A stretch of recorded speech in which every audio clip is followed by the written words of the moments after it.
Good day to you.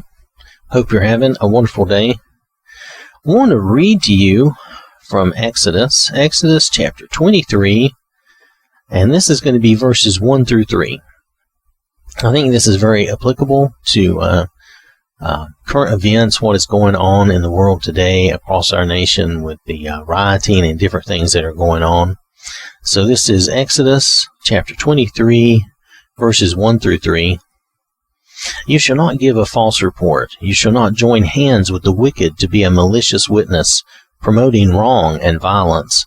You shall not follow a crowd to do something evil, nor shall you testify at a trial or in a dispute so as to side with a crowd in order to pervert justice. Nor shall you favor or be partial to a poor man in his dispute simply because he is poor, simply because he is more sympathetic. Now, if we look at this is God, this is Him giving instruction. We should not join hands with the wicked to be a malicious witness, promoting wrong and violence. That is what is going on.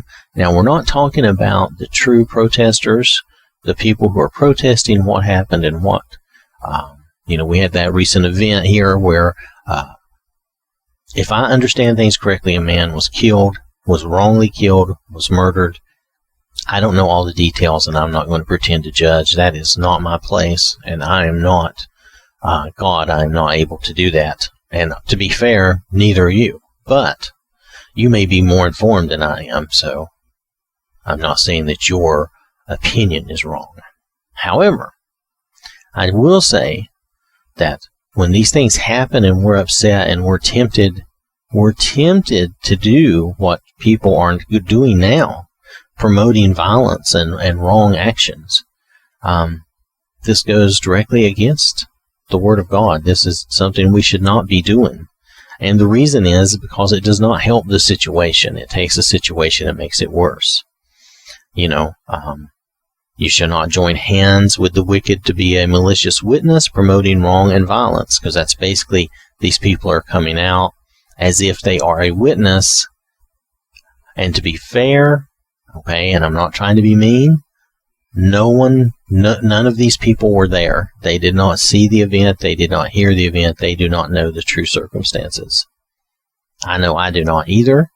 The media tends to portray things a certain way, so I never know for certain if what I'm getting with the media is the unadulterated truth or not. Okay? If we can get the real basic, blatant truth of the matter, then that's great. Then we could all sit back and we would know for sure. But anyway, with our current situation, with the way it is, and I can't claim any special knowledge, when something happens, when an event like this occurs, though, and we feel that we're wronged, or maybe we feel that our group is wronged, whatever group we're in. Now, I'm going to say something to you. Some people will not like this, and they will be probably quite angry, but I can't help it. The truth is, there's only one race of humans. We're all humans. There's only one of us. You're talking about skin pigmentation and different physical traits that just happen. It's all genetically, God made us this way, and there's all these little differences. Those are just differences. That doesn't make us different races. We're not different races. We're the same. We are all humans. We're all human beings. Underneath that pigmentation, underneath the little physical characteristics, we're all very, very much the same. A deer is a deer. A bear is a bear. Yes, some may be bigger, some may be smaller, some may have certain characteristics that others don't, and the same goes for snakes and other animals, but we're all the same race. And we're unique in that there really is only one human race, and that we all are the same race. We all, we all can get together and have babies and everything, and we don't, there's no special Nothing special there to block us from doing that. Why? Because we're all the same race. Okay? There is no difference except just physical characteristics, which happen anyway, happen all the time. So, it'd be like saying there's a fat race and there's a skinny race, and then there's a fit, muscular race. You know what I mean? It's like saying there's the blonde hair race, the red hair race, the dark hair, right? You can come up with all these things and try to call them different races, but they're not. We're all one race. We're all one bunch of human beings, and we share the same planet. Okay? All right. So, just wanted to say that and get that out there. Nonetheless, you should not follow a crowd to do something evil. This is simple and logical. Okay? If you're tempted to join in with these people when they're going out to do these wrong things, don't do that. If you go out with them thinking that you're going to protest and they start to do these wrong things, leave, because your protest is over at that point. I hate to say it, but it's true. The protest, the valid message that is there, is immediately drowned out by the violence, the destruction, the vandalism, the mayhem, and that's all people end up remembering, which is sad and is wrong. But that's not the authorities' fault, and that's not the protesters' fault.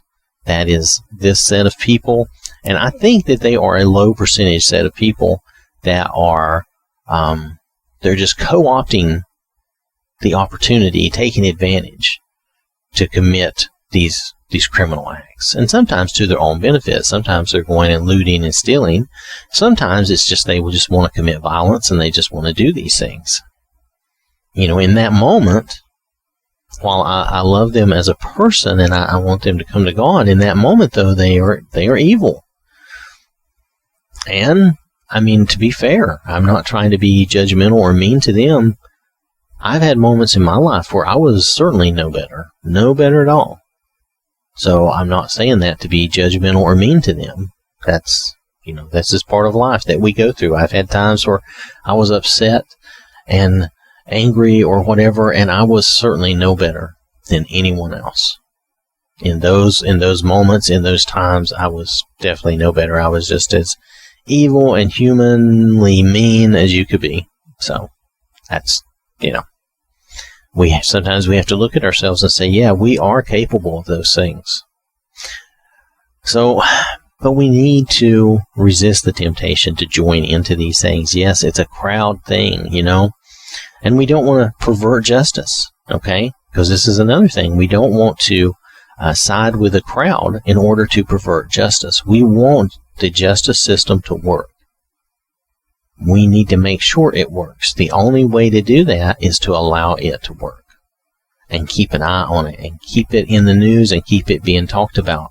Now, all that's going to be talked about is all this violence, all this rioting, all this looting.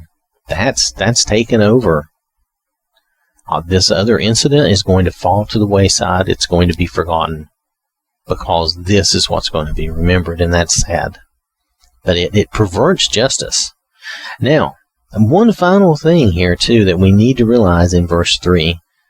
We cannot be partial to someone simply because we believe that they are in our same social class or, little group, that they are the same, maybe they're poor or maybe they're rich.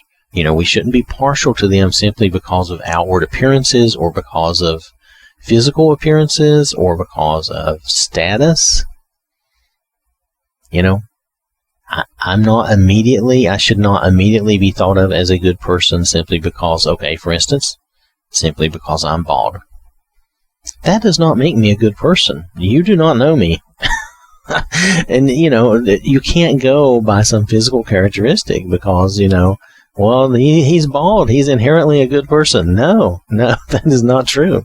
Or inherently evil. No, that is not true. That is not true. So we can't, we're going to want part of us want to favor the underdog. We do. I know I do. I always want to root for the underdog. I want to root for the poor person, the person that I feel is underprivileged. However, it's harder and harder to see who the poor person is and who is underprivileged in society nowadays. Our society has changed so much in the past 100 years, and everyone's successes, regardless of their status or what social group they belong to or whatever, everyone's successes has made it truly a wonderful thing if you look and see all the success stories out there from all different walks of life and different people, regardless of their backgrounds and where they came from. Nonetheless, I'm straying from the message. The message here is we should not be joining with groups to promote violence. We should not follow a crowd to do something evil. And we should not side with a crowd in order to pervert justice, because that's what they're trying to do. Okay? Now, I'm not talking about the real protesters who just wanted to have their voices heard, and they had a message. I'm not even sure what that message is now, but they had a message they wanted to convey. I'm not talking about them. I'm talking about the violence. I'm talking about the people who committed these acts of violence.